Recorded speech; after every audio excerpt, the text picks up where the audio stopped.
سورہ نجم یہ سمجھی جاتی ہے کہ محمد رسول اللہ صلی اللہ علیہ وسلم کو سورہ 17 اسراء 17 وہاں سے پھر اسینشن بتاتے ہیں اوپر جانے کا، وہاں سے یہ اوپر لے کے جاتے ہیں محمد صلی اللہ علیہ وسلم اور یہ سب اوپر ان کے ساتھ، لیکن قرآن میں نہیں لکھا ہوا۔ آپ لوگوں نے غور سے دیکھنا ہے کہ ہم اس بشر کو اوپر لے کے جایا جا رہا ہے یا نیچے آ رہا ہے، کیا ہو رہا ہے؟ عروج کہتے ہیں اوپر، تعرج الملائکہ، عروج، معراج کا مطلب اوپر جانا، اوپر جانے کا۔ اب یہاں لکھا ہے اس کو شدید طاقت والے نے علم دیا۔ یہ کون ہے شدید طاقت والے دینے والا؟ اتنا سچ کڑوا ہوتا ہے کہ آدمی بالکل بے غرق ہو جاتا ہے سامنے والے آدمی کا، جو جھوٹ پہ اپنی بنیاد بنائے بیٹھا ہوگا، لیکن یہ اعلیٰ افق پر ہے، اس سے بڑا ہورائزن ہے ہی نہیں، افق الاعلیٰ۔ دو کمان، عربی میں لکھا ہے دو کمانوں کا جو فاصلہ ہوتا ہے اس کے درمیان دو کمانوں کا فاصلہ اس سے بھی زیادہ قریب آ گیا۔ اب یہ دیکھیں ایک دفعہ اترتے ہوئے دیکھا، پھر دوبارہ اترتے ہوئے دیکھا، یعنی اوپر جانے کا تو ذکر ہی نہیں ہے، اترتے ہوئے ہو رہے ہیں۔ یہ دو، میں آپ کو بار بار اس لیے بتا رہا ہوں کہ معاشرے میں اوپر لے کے جانا ہی نہیں آئے تھے، وہ جب نیچے اتر رہا ہے۔ ہماری ویڈیو کو ضرور لائک کیجئے اور محمد شیخ کے چینل کو سبسکرائب کیجئے، گھنٹی کے آئیکن کو کلک کیجئے تاکہ آپ کو ہماری آنے والی ویڈیوز کی بروقت نوٹیفیکیشنز ملتی رہیں۔ اچھا یہ میں بتا دوں، سورہ نجم جو ہے، سورہ نجم یہ سمجھی جاتی ہے کہ محمد رسول اللہ صلی اللہ علیہ وسلم کو سورہ 17 اسراء، سورہ اسراء 17، سبحان الذی اسریٰ بعبدہ لیلا من المسجد الحرام الی المسجد الاقصی الذی بارکنا حولہ لنریہ من آیاتنا انہ هو السمیع البصیر۔ پاک ہے وہ ذات جو اپنے بندے کو لے گیا مسجد حرام سے مسجد الاقصی کی طرف اور اس کے مول کو وہاں سے پھر اسینشن بتاتے ہیں اوپر جانے کا، وہاں سے یہ اوپر لے کے جاتے ہیں محمد صلی اللہ علیہ وسلم اور یہ سب اوپر ان کے ساتھ، لیکن قرآن میں نہیں لکھا ہوا، وہ آیت لکھی ہوئی ہے۔ اس آیت کے بعد یہاں سورہ نجم پہ آتے ہیں، اور نجم میں یہ کچھ دکھانا چاہ رہے ہیں کہ یہاں سے کچھ اس طرح لکھا ہوا ہے جیسے کہ اللہ کے پاس جا کے اللہ نے ملاقات کی محمد صلی اللہ علیہ وسلم۔ اسی آیت یہ جو میں آیت پڑھوں گا، آپ لوگوں نے غور سے دیکھنا ہے کہ ہم اوپر اس بشر کو اوپر لے کے جایا جا رہا ہے یا نیچے آ رہا ہے، کیا ہو رہا ہے؟ کہیں اوپر جانے کا، عروج کہتے ہیں اوپر، تعرج الملائکہ، عروج، معراج کا مطلب اوپر جانا، اوپر جانے کی طرف۔ اب یہ یہاں پر لکھا ہے سورہ نجم 53، اس کی 1 سے میں 4 پڑھوں گا۔ وَالنَّجْمِ اِذَا ہوا، قسم ہے ستارے کی جب وہ خواہش کرے۔ اب یہ ستارہ جو ہوتا ہے، اب ہوا اس کی بھی خواہش ہوگی کوئی، تو یہاں لکھے قسم نجم جب وہ ہوا خواہش کرے، ما ضل صاحبکم وما غوا۔ اب یہ بشر کے بارے میں بات چیت ہو رہی ہے کہ وہ جو قرآن کا بشر ہے، وہ جو بشر ہے نہ وہ گمراہ ہے، تمہارا صاحب نہ گمراہ ہے نہ اکسائے ہوا ہے، یعنی کچھ اکسانے کا مطلب یہ کہ ٹیمپٹیشن سمجھتے ہیں، انگلش میں ایک ٹیمپٹیشن ہوتی ہے کہ مجھے یہ چیزوں سے اگر مل جائے مجھے دھوکہ دے کے فائدہ پہنچ جائے، جانتا ہوں میں غلط ہے لیکن مجھے ٹیمپٹیشن، کوئی ایسی چیزیں ہیں جو غلط ہیں، امورل ہیں، غلط چیزوں کی مجھے ٹیمپٹیشن ہو اس کی تو اس پہ اکسا جاؤں گا میں۔ تو اللہ کہہ رہے ہیں نہ وہ اکسائے ہوا بھی نہیں ہے، کسی سے لالچ پہ نہیں ہے وہ۔ وما ينطق عن الهوى، اور وہ خوش خواہش سے منطق نہیں کرتا، یعنی ایک آدمی خواہش کو آگے بنائے، ایک خواہش لے لے اور اس کو میں لاجیکلی کنونس کرنا چاہوں تو وہ نہیں کرتا ایسا۔ ان هو الا وحی یوحی، نہیں ہے سوائے وحی کی گئی جو وحی کی گئی، یعنی متاثر کیا گیا جو متاثر کیا گیا، یہ اللہ بتا رہا ہے۔ علمہ شدید القوی ذو مرۃ فاستوی وهو بالافق الاعلی ثم دنا فتدلی،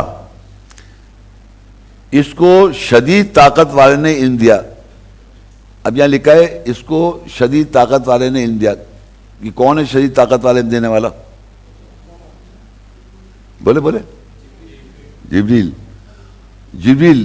نے دیا۔ جبریل فورس ہے نا، بہت بڑی فورس بھی ہے وہ۔ اچھا اب آپ دیکھیے ذو مرۃ فاستوی، کڑواہٹ والا، وہ جبریل مستحکم ہوا۔ اب کڑواہٹ کیسے سمجھتے ہیں آپ؟ یہ کیوں لکھا کرواٹ والا ہے؟ وہ رول امین رول قدوس کرواٹ والا کیوں ہے جی؟ بالکل. کس سے بولا یہ؟ سچ کڑوا. دیکھیے سچ کون سا؟ آپ لوگوں کا سچ نہیں ہے، ایکچوئل سچ اللہ کا.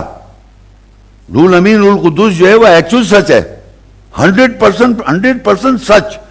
امانت دار ٹرسٹ وردی اسپرٹ ہے وہ. رول قدوس ہے، مقدس ہے وہ. اتنا سچ کڑوا ہوتا ہے کہ آدمی بالکل بیڑا غرق ہو جاتا ہے سامنے والے آدمی کا، جو جھوٹ پہ اپنی بنیاد بنائے بیٹھا ہوگا. تو جب آپ سچ اتنا کڑوا سچ سنا دیں گے کسی آدمی کو تو آپ سوچیے اس آدمی کی کیا حالت ہو، تو بھیجا ہو جاتا ہے اس کا. تو وہ اتنا سچ کڑوا ہے جب آ رہا ہوتا ہے. اب یہ دیکھیے کیا ہوتا ہے، وہ ہوا بالافق الاعلی. اب یہ لکھا ہے وہ جبریل بہت اعلیٰ افق پر تھا. اب یہ افق الاعلیٰ کے آپ سمجھیں کہ ایک مینٹل ہورائزن، یا میں نے یہاں لکھ دیا سمجھانے کے لیے جہاں آسمان اور زمین ملتے ہیں. اب میں یہاں بیٹھا ہوں، فرض کریے میں ایسی جگہ بیٹھ جاؤں، بتائیے تو میں نے دیکھا ہوا ہے پانی کے جہاز پہ اگر میں بیٹھا ہوں تو چاروں طرف آسمان اور زمین مل جاتے، پورا ایسا پورا چاروں طرف آسمان زمین ملے ہوتے ہیں. یہ کہلاتا ہے ہورائزن، جہاں زمین اور آسمان ملتے ہیں. لیکن ہماری سوچوں میں ایک ہورائزن ہے. ہر آدمی کا ہورائزن، اس کا ہورائزن بڑا ہو سکتا ہے. جس کا زیادہ عقل ہے، جس کے زیادہ جذبات اچھے، جو بھی اس کے ہورائزن بڑا ہوگا. ہر ایک کا ایک اپنا ہورائزن ہے. جتنے دنیا میں آدمی آئے ہیں ان کا اپنا ایک ہورائزن ہے. لیکن یہ اعلیٰ افق پر ہے، اس سے بڑا ہورائزن ہے ہی نہیں. افق الاعلیٰ یعنی وہ ہورائزن جس سے باہر کوئی جا ہی نہیں سکتا. آپ بات سمجھ میں آ رہی ہے کہ ہورائزن ہر ایک کا اپنا اپنا ہوتا ہے، ایک آدمی سے بڑا، دوسرے کا، تیسرے کا، چوتھے کا. لیکن یہ جو رول امین جبریل کا جو ہورائزن ہے وہ اتنا بڑا ہے کہ وہ افق الاعلیٰ پر ہے، یعنی بیونڈ کمپریہنشن، جہاں سے آپ سمجھ ہی نہیں سکتے. وہ اس کا ہورائزن ہے. ہر انسان کی سوچنے اور سمجھنے کی صلاحیت کی ایک حد ہے، وہ ایک اس کا ہورائزن ہے. اردو میں حد کہہ رہا ہوں میں، پہلے میں ہورائزن کہہ رہا تھا شاید سمجھ میں نہیں آیا. سوچنے اور سمجھنے کی ہر انسان کی ایک حد ہے. ایسے آپ چلے جائیں، دنیا کا بہترین دماغ کا لیا ہے آدمی، اس کا بھی ایک ہورائزن ہوگا. لیکن افق الاعلیٰ کہتے ہیں ایسا ہورائزن جو اس سے اوپر ہے ہی نہیں. روح جو ہے، روح جو ہوتی ہے وہ اعلیٰ ہورائزن پر ہے، کیونکہ اللہ کے پاس سے میسج لا رہا ہے نا. وہ اللہ کے ایسنس، اللہ کا میسج آ رہا ہے. وہ ہولی مقدس روح ہے اور امانت دار روح ہے. تو اس کا ہورائزن سب سے بڑا ہے، مطلب بڑا، اس سے بڑا ہے ہی نہیں ہورائزن دنیا میں. اب وہ جو روح آ رہی ہے، روح ثم دنا فتدلی، پھر قریب ہوا بس نیچے آیا. اب آپ دیکھیے یہ اوپر جانے کا ذکر ہے، نیچے آنے کا ذکر ہے. یہاں دیکھیے اتنی بڑی واضح لکھی ہوئی ہے، ثم دنا فتدلی. جو بھی شخص بشر ہے، اس کے جو بشر قرآن میں مینشن ہے، اس کے اوپر سے نیچے آ رہا ہے. وہ روح آ رہی ہے، سمجھ، نیچے آ رہی ہے، نیچے. اور پھر آگے کیا ہوا؟ اب یہ آپ طریقہ سمجھ رہے ہیں بشر سے روح نے آن کے کیسے کمیونیکیٹ کیا. جبریل الامین نے کیسے آن کے بشر سے کمیونیکیٹ کیا، کہ وہی کیسے کی گئی بشر کو. فَكَانَ قَابَ قَوْسَيْنِ أَوْ أَدْنَىٰ فَأَوْحَىٰ إِلَىٰ عَبْدِهِ مَا أَوْحَىٰ. پس وہ دو کمانوں کا فاصلہ یہ اس سے زیادہ قریب، اتنا قریب آ گیا وہ. اب آپ یہ بتائیے مجھے کہ دو کمان، یہاں عربی میں لکھا ہے دو کمانوں کا جو فاصلہ ہوتا ہے اس کے درمیان دو کمانوں کا فاصلہ اس سے بھی زیادہ قریب آ گیا. اب یہ بتائیے کہ روح یا اللہ تعالیٰ کی بات یا کوئی بھی بات سمجھنے کے لیے کہاں سے سمجھتے ہیں آپ، ہے نا. اب آپ تصویر دیکھیں. اب آپ یہ دیکھیے کہ آپ کو کیا نظر آ رہا ہے. دماغ کے دو حصے ہیں، وہ کمانوں کی طرح بنے، اور بیچ میں کیا ہے، ادھر سے ادھر یوں کمان ہے، ایک یوں کمان ہے. وہ تو ہیں لیکن آپ کے دکھائی دے رہے ہیں. یہ کمانیں یہاں پر ہیں، بیچ میں ایسا ہے اور پھر یوں ہے. تو یہ الٹی کمانیں ہیں، بیچ میں دونوں کی جو لائن ہے وہ ادھر ہے اور یوں کمان ہے. سمجھ میں آ رہا ہے آپ کو؟ ایک لائن کھینچے اور پھر کمان بنائے، پھر ایک لائن بھیجے، کمان بنائے. تو دو کمانوں کا فاصلہ یہ اس سے کم. تو دو کمانوں کا فاصلہ کیا نظر آ رہا ہے آپ کو؟ بیچ میں نظر آ رہا ہے یا اس سے بھی کم؟ جب یہاں پہنچا تو اللہ نے وحی کری. وہ جو ورڈ تھا جو بھی کانسیپٹ تھا وہ ہمارے اندر کیسے ریسیو ہوتا ہے, ہمارے اندر وہ کیسے ریسیو ہوتا ہے. آپ سمجھ رہے میرا پوائنٹ؟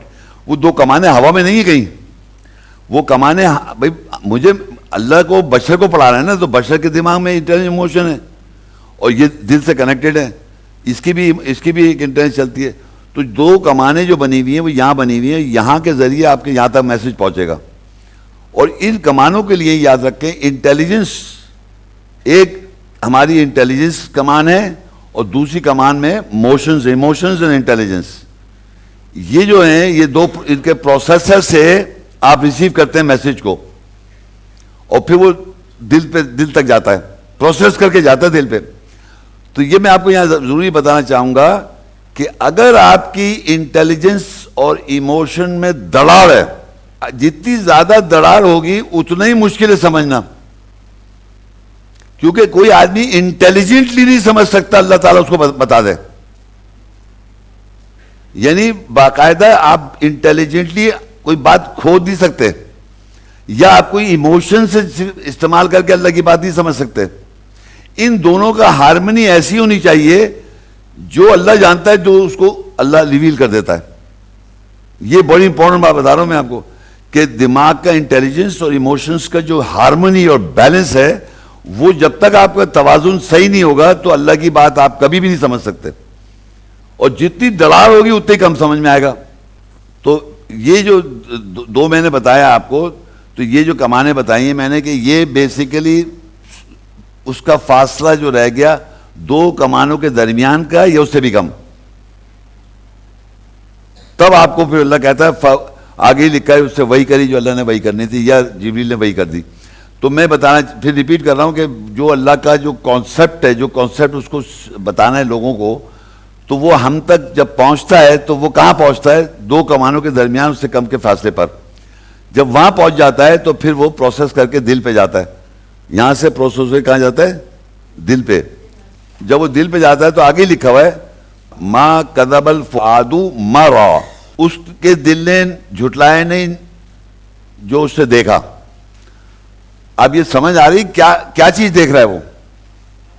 آیات کی روح, آیات کی روح, آیات کی روح القدس, آیات کی روح امین, اس کا جو سینس ہے, سینس وہ آپ کے اندر آ رہا ہے, وہ سینس آپ ریسیو کر رہے ہیں, اس کی انڈرسٹینڈنگ.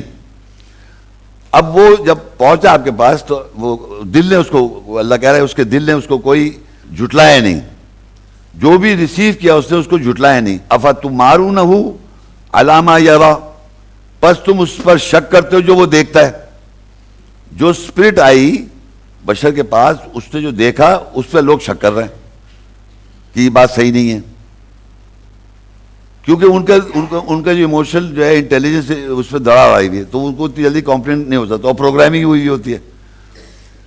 تو پھر آگے لکھا ہے وَلَقَدْ رَأَوْا نَزْلَةً أُخْرَى, اور بے شک اس کو دوبارہ اترتے ہوئے دیکھا. اب یہ دیکھیں ایک دفعہ اترتے ہوئے دیکھا, پھر دوبارہ اترتے ہوئے دیکھا, یعنی اوپر جانے کا تو ذکر ہی نہیں ہے, اترتے ہوئے ہو رہا ہے. یہ دیکھ دو, میں آپ کو بار بار اس لیے بتا رہا ہوں کہ معاشرے میں اوپر لے کے جانا ہی نہیں آیا اس کے ساتھ, وہ جبکہ نیچے اتر رہا ہے. اور ہمارے پاس بشر کے پاس آئے گا نا, بشر کے پاس آن کے وہی کرے گا یا اس کو کرے گا, یا پتہ نہیں کہاں اوپر لے کے جا رہے ہیں. تو یہاں لکھا ہوا ہے وَلَقَدْ رَأَوْا نَزْلَةً أُخْرَى, اس سے اس کو دوبارہ بھی اترتے ہوئے دیکھا. عند سدرۃ المنتہا, انتہا کی حیرت انگیزی کی حد کے نزدیک, یعنی جہاں پر آدمی بے انتہا حیرت انگیز ہو جائے. یعنی جب اللہ کی آیت کی روح آتی ہے تو آپ بالکل حیرت انگیز ہو جاتے ہیں. کڑوا سچ اور حیرت انگیز, یہ کیسے ہو سکتا ہے؟ یہ میرے لیکچر سن کے اکثر لوگ ہو جاتے ہیں, یہ کیسے ہو سکتا ہے؟ ایسا ہو ہی نہیں سکتا. آج تک جو 14 سال سے لوگ بتاتے ہیں وہ غلط ہے, یہ کوئی آرگیومنٹ نہیں ہے. یعنی آپ باقاعدہ حیرت انگیز ہو جائیں گے اس سے, اور کڑوا سچ, اتنا کڑوا ہوگا جو یقین ہی نہیں آئے گا یہ سچ ہو سکتا ہے. ایک دوسرا, اتنا حیرت انگیزی ہو جاتی ہے کہ آپ کو اس سے زیادہ حیرت انگیز آدمی ہو ہی نہیں سکتا لائف میں. کسی کو کوئی بھی چیز دکھا دو, وہ اس حد حیرت انگیز تک نہیں پہنچ سکتا ہے جو وہ دیکھتا ہے. جب اسپرٹ آتی ہے, جب روح کی انڈرسٹینڈنگ آتی ہے, تو اتنا زیادہ حیرت انگیز ہو جاتے ہیں آپ کہ یقین نہیں آتا یہ کیسے ہو گیا, ایسا کیسے ہو سکتا ہے. تو وہی اللہ پھر آئے کہتا ہے عند سدرۃ المنتہا, انتہا کی حیرت انگیزی کی حد تک کے نزدیک، وہ حیرت انگیزی کی جو ایکسٹریم ہے، لمٹ ہے، وہی ہے، بس وہیں اسی کے پاس. پھر کہتا ہے اندہا جنت الماوا، اس کے سدرہ حیرت انگیزی کے نزدیک جنت کا ٹھکانہ ہے. اب جنت کو اگر میٹافور میں لے لیں کہ جہاں پر جنت ہمارے لیے وہ ہے جو بالکل سلامتی کی جگہ ہے، مطلب ہمیں وہاں پیس ہی پیس ملے گا، تو جہاں پر وہ حیرت انگیزی میں دیکھ رہا ہوتا ہے یا اس کنڈیشن میں ہوتا ہے، تو وہ اللہ کہہ رہا ہے وہیں اس کا ٹھکانہ، جنت کا بھی وہیں ٹھکانہ ہے. اتنے کانسلیشن آف کنٹینٹمنٹ ہو جاتی ہے اس کو دیکھنے کے لیے. اور اس کو لپیٹ رکھا ہے پھر آگے اذ یغشی السدرۃ ما یغشی، یعنی جو لپیٹا حیرت انگیزی کو، جو لپیٹا اس حیرت انگیزی کو، اس کنڈیشن کو وہ کر دیا. کیا کہنا چاہیے، جیسے ایک کنڈیشن ہو، جیسے ہمارا ایک مال ہے نا، ابھی کچھ گڑبڑ شروع ہو جائے تو ایک جیسے اسے گڑبڑ شروع کر دیا، اب جب اس حیرت انگیزی جو حد میں تھا وہ اسی طرح آنکھیں وہی کی وہیں رہی، اسی مطلب بالکل اسی کنڈیشن میں نا، اس کو لپیٹ دیا کہ ادھر سے ڈسٹرب نہ ہو جائے. یعنی جو چیز وہ دیکھ رہا ہے اس کے اندر بالکل پرفیکٹ سکون کے ساتھ دیکھ رہا ہے، اور کوئی ڈسٹرب نہیں، اس کو لپیٹ لیا تاکہ اور ڈسٹربنس نہ آ جائے. آگے ہے ما زاغ البصر وما طغى لقد رأى من آیات ربہ الکبریٰ، نہ اس کی بصارت نے گریز کیا، ہٹا نہ ہی سرکشی، بے شک اس نے اپنے رب کی بڑی آیتیں نشانیاں دیکھی. یعنی جب وہ یہ پروسیس ہوا حیرت انگیزی کا پروسیس میں دیکھا اس نے، تو اس کی بصارت نے، جو اس کی انسائٹ ہے، اس سے وہ ہٹا نہیں، گریز نہیں کیا، یعنی نہیں، بالکل توجہ سے دیکھتا رہا، اور نہ ہی وہ ہٹا اس سے، نہ تو یعنی کہ جو اس کو کنسیو کرنا تھا کنسیو کر لیا، جو ریسیو کرنا تھا ایز اٹ از ریسیو کر لیا. اور تحقیق اللہ نے بڑی آیت اپنے رب کی بڑی آیتیں دکھائیں. اب یہ جو پروسیس آف ریویلیشن میں نے بتایا یہاں پر، یہ میں بتا رہا ہوں کسی بھی بشر کے ساتھ جو قرآن میں بشر کا مینشن ہے اس کے ساتھ یہ پروسیس لکھا ہوا ہے. اور وہ کیسے ہو رہا ہے میں نے بتایا کہ وہ اس طرح ہو رہا ہے. کس طرح ایک بات کو سے انسپائر ہو جانا، بلیو کر لینا، وہ روح القدس، روح امانت دار ٹرسٹ کیسے کرے گا جب اس کی دونوں ایموشنز اور انٹیلیجنس جو ہیں، ایک تو ریسیو کرنے کے لیے آپ کے دماغ اور دل دونوں تیار ہوں کہ ہم یہ کرنا چاہ رہے ہیں. جیسے اللہ بھی کہتا ہے وَلَقَدْ يَسَّرْنَا الْقُرْآنَ لِلذِّكْرِ فَهَلْ مِن مُدَّكِرٍ، ہے کوئی جو نصیحت حاصل کرنا چاہتا ہے. اور ہر ایک کے پاس جذبات ڈسٹرب ہوتے ہیں اور عقل بھی عجیب ہوتی ہے، تو دونوں کو یہ سمجھنا پڑتا ہے کہ ہم دونوں اللہ کی نظر میں غلط ہیں. جب تک ایک آدمی عقل کا زیادہ تو عقل سے زیادہ میں پہلوانی کر لوں گا اس کے ساتھ، جو جذبات پہ جاتا ہے وہ جذبات سے سمجھتا ہے میں کر لوں، نہیں کر سکتا وہ تو. اب دونوں یہ اس بات پہ راضی ہو جائیں کہ ہمیں اللہ کی بات سمجھنی ہے، یہ فیصلہ آپ کا ہے. جب آپ یہ فیصلہ کریں گے تو یہ روح آرام سے سمجھ میں آ جائے گی. اپوزیشن جب آتی ہے، جب آپ کی پروگرامنگ یا آپ کے حالات یا جس ماحول میں آپ پلے بڑے وہ آپ کو ڈسٹرب کر رہے ہوتے ہیں، اس کو آپ کو ہٹانا پڑتا ہے. دونوں یہ جو دو برینز ہیں اور ہارٹ، ان تینوں کا جو کمبینیشن ہے وہ پہلے آئے گا آپ کے اندر، یہاں یہ پروسیس کریں گے انٹیلیجنس ایموشن، اور پھر وہ دل پہ جائے گا. تو اس نے بولا دل نے بھی اس کو جھٹلایا نہیں جب ریسیو دل پہ گیا، مگر اوپر پروسیسنگ میں یہ ہوا، وہاں پر بھی نہیں ہوا. تو وہ ریسیونگ جو اینڈ ہے وہ دو کمانوں جب بالکل فاصلہ کم رہ گیا، جو بیچ میں نے آپ کو دکھایا، وہاں پر جب پہنچا اسپرٹ آف گاڈ، اللہ کی روح القدس، اللہ کا امانت دار روح، وہ آئی دل پہ. ایک جگہ لکھا دل پہ اترتی ہے، لیکن ہم نے بتایا پروسیس یہاں سے ہوتی ہے جاتی دل پہ. اس نے اس پہ کچھ ملایا. تو خالی انٹیلیجنٹ آدمی نہیں پہنچ سکتا اس اللہ کی روح میں حاصل کر لوں، یا جذبات سے چاہے کہ میں اللہ کی روح حاصل، اس دونوں کا اچھا کمبینیشن ہونا چاہیے. وہی ہونا چاہیے کہ آپ کو اپنے سوچ اور اپنے خیالات پہ سرتسلیم خم کرنا ہے کہ میں غلط ہوں اور میں اللہ کی بات سمجھنا چاہ رہا ہوں. جب تک آپ یہ سمجھیں گے کہ میں کچھ اللہ کی بات میں کوئی غلطی نکال لوں یا یہ کچھ کر لوں یا یہ کیسے ہوتا ہے، ایسے سوال جس سے آپ کا گائیڈنس نہیں ہے. ہاں آپ پڑھیں آیتوں کی، جب ریویلیشن ہو، انڈرسٹینڈنگ، اس پہ سوال کریں تاکہ آپ کو کلیئرٹی آئے. تو یہ میں بہت ضروری بتانا چاہتا تھا کہ یہ طریقہ ہے کہ اللہ تعالیٰ کیسے اپنے بشر پہ وحی کرتا ہے، اور وحی کرتا ہے اس طریقے، یہ پروسیس ہے. اور وہ یہ یاد رکھیں، یہ جو میں نے کوئی یہ آسمان کا کہیں ذکر نہیں اس پوری آیتوں میں، اس پوری آیت میں کہ آسمان کا افق الاعلیٰ جو تھا وہ میں نے ایکسپلین کرنے کے لیے بتایا تھا کہ آسمان اور زمین جہاں ملتے ہیں چاروں طرف اگر نظر آئے تو وہ ایک ہورائزن کہلاتا ہے. لیکن اردو میں کیا کہتے ہیں اس کو؟ آپ کا جو ایک دائرہ ہے آدمی کا سوچنے کا دائرہ, میرا ایک سوچنے کا دائرہ ہے وہ یہ ہے. کسی کا جو دنیا کا سب سے بڑا دائرے والا آدمی بھی وہ روح امین روح القدس کا جو دائرہ ہے, اللہ کا جو دائرہ ہے, وہ اتنا بڑا ہے کہ وہ افق الاعلیٰ تک ہے, اس سے اعلیٰ کوئی افق ہے ہی نہیں. ہورائزن کہتے ہیں زاویہ. تو ہوتا کیا ہے کہ اب آپ اس سے کراس ہی نہیں کر سکتے. تو جب بھی بات اللہ کی طرف سے آئے گی نا وہ بالکل ڈیفرنٹ ہوگی, یہ سمجھیں آپ. اور جو آپ ایسے تکے بازی سے کچھ کر لے آدمی وہ اس پہ غلطیاں بھی آ جاتی ہیں. تو یہ بتانا تھا مجھے.